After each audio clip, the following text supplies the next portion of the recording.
ವೇದವೆಂದರೇನೆಂದು ಈಗಾಗಲೇ ನಾವೆಲ್ಲರೂ ತಿಳಿದುಕೊಂಡಿದ್ದೇವೆ. ವಿದ್ ಎನ್ನುವ ಪದದಿಂದ ವೇದ ಜನಿಸಿದೆ. ವಿದ್ಯೆಂದರೆ ಜ್ಞಾನ, ತಿಳುವಳಿಕೆ.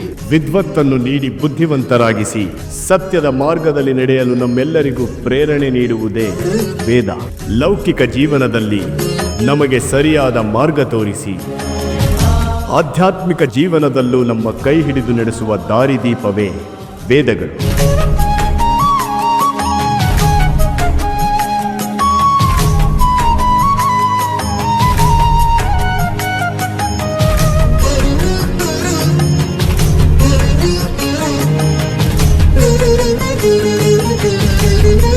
ಮಕ್ಕಳಿಬ್ಬರ ಮಧ್ಯೆ ಈ ಭಿನ್ನಾಭಿಪ್ರಾಯ ಏಕೆ ಮೂಡುತ್ತಿದೆ?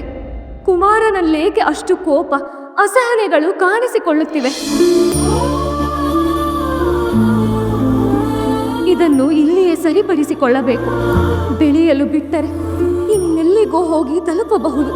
ಎಲ್ಲ ಸಂಸ್ಕೃತಿಯ ಮೂಲಭೂತ ತತ್ವವನ್ನು ಸಾರುವ ವೇದದ ಸಾರವನ್ನು ದಿನನಿತ್ಯದ ಜೀವನದಲ್ಲಿಯೂ ಅಳವಡಿಸಿಕೊಳ್ಳಬೇಕು.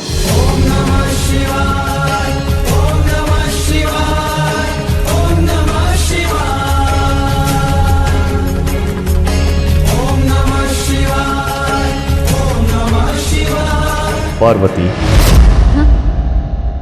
ಹೇಳಿ ಸ್ವಾಮಿ.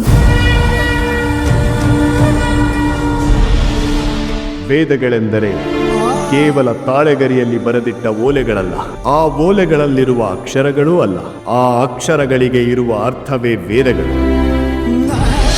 ಇವು ಯಾರೋ ಒಬ್ಬರಿಂದ ರಚಿಸಲ್ಪಟ್ಟ ಗ್ರಂಥಗಳಲ್ಲ, ಆ ದೈವಶಕ್ತಿ ವಿಧಿಯಿಂದಲೇ ನಮಗೆ ಕೊಡುಗೆಯಾಗಿ ಸಿಕ್ಕ ಅತ್ಯಮೂಲ್ಯವಾದ ಉಡುಗೊರೆಗಳು.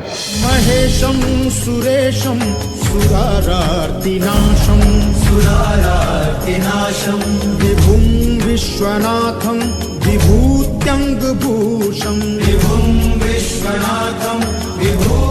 ಇಂದೇಕೋ ನನ್ನ ಗಮನ ವೇದಾಧ್ಯಯನದಲ್ಲಿಲ್ಲ ಸ್ವಾಮಿ. ನನ್ನನ್ನು ಕ್ಷಮಿಸಿಬಿಡಿ. ನಾನು ಬರುವುದಿಲ್ಲ.